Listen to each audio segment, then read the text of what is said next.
ఈరోజు మనం ఎంతో ఈజీగా టేస్టీగా పచ్చి బఠానీతో పులావ్ చేసేద్దాం.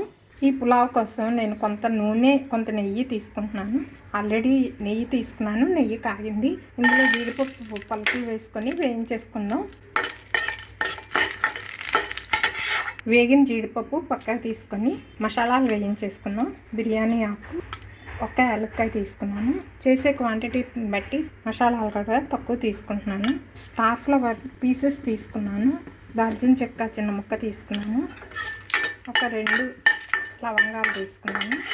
కొద్దిగా షాజీరా చిన్న మరాఠా మొగ్గలు 2 తీసుకున్నాను. ఇవి వేగిన తర్వాత ఉల్లిపాయ ముక్కలు తీసుకుని వేయించేస్తాను. కొద్దిసేపు మూత పెట్టి వేయించుకున్నాము. ఉల్లిపాయ వేగిందేమో చూద్దాం. ఉల్లిపాయ బాగానే వేగింది. ఇప్పుడు గ్రీన్ పీస్ వేసేసుకుందాం. కొద్దిగా వేగనిద్దాము. నూనె కూడా నేను చాలా తక్కువగా తీసుకుంటాను. గ్రీన్ పీస్ వేగిందేమో చూద్దాము. బాగానే వేగాయి.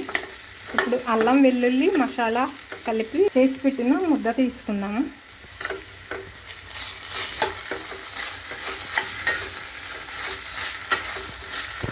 బాగా వేగాలి. కొద్దిగా బాగా వేగితేనే పచ్చివాసన లేకుండా ఉంటుంది. అల్లం వెల్లుల్లి మసాలా ముద్ద కూడా బాగా వేగింది. ఇప్పుడు డ్రైడ్ పుదీనా వేస్తున్నాను. నా దగ్గర పచ్చి పుదీనా లేదు. ఎక్కువగా దొరికినప్పుడు తీసుకొని డ్రై చేసి ఉంచుకుంటాను. కాసేపు మూత పెట్టి మగ్గించుకుందాం. ఇప్పుడు కొద్దిగా పసుపు వేసుకుందాం. కొద్దిగా కారం వేసుకుందాం. బాగా కలిపేసుకుందాము. ముందుగా నానబెట్టి కడిగి ఉంచుకున్న బిర్యానీ రైస్ వేసేసుకున్నాం. బిర్యానీ రైస్ బాగా కలుపుకుందాము.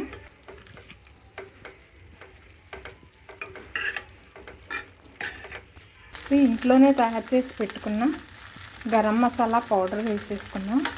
కలిపి పెట్టుకుంటే రైస్కి కూడా మసాలాలు అన్నీ బాగా పడుతుంది. ఇప్పుడు తీసుకున్న రైస్కి 1:2 రేషియోలో నీళ్లు పోసేసుకుందాం. బాగా కలిపి పెట్టుకుందాము. ఇప్పుడు ఉప్పు వేసుకుందాం. నేనైతే ఎక్కువగా కళ్ళుప్పు వాడతాను. ఈ పులావ్లోకి నువ్వుల నూనె తీసుకున్నాను. కొంత నెయ్యి కూడా తీసుకున్నాను కదా. ఉప్పు సరిచూసి పైన కొద్దిగా కొత్తిమీర తురుము వేసుకొని మూత పెట్టి ఉడికించేసుకున్నాము. ఉప్పు సరి చూద్దాము. ఉప్పు అయితే సరిపోయింది. కొత్తిమీర చల్లుకుందాం పైన.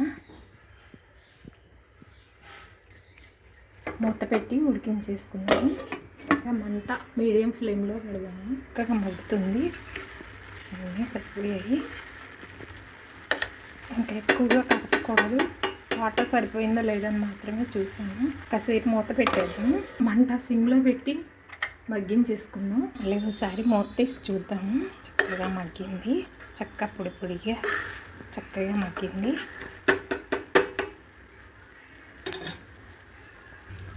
ఉప్పు సరి చూసుకున్నాము. అన్నీ బాగా సరిపోయాయి. జీడిపప్పుతో గార్నిష్ చేసేసుకుందాం.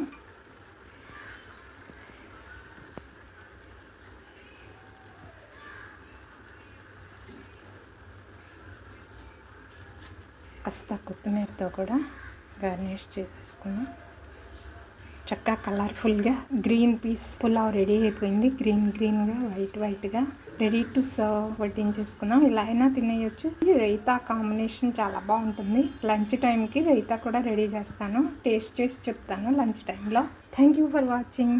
ఈ వీడియో నచ్చితే please like, share and subscribe.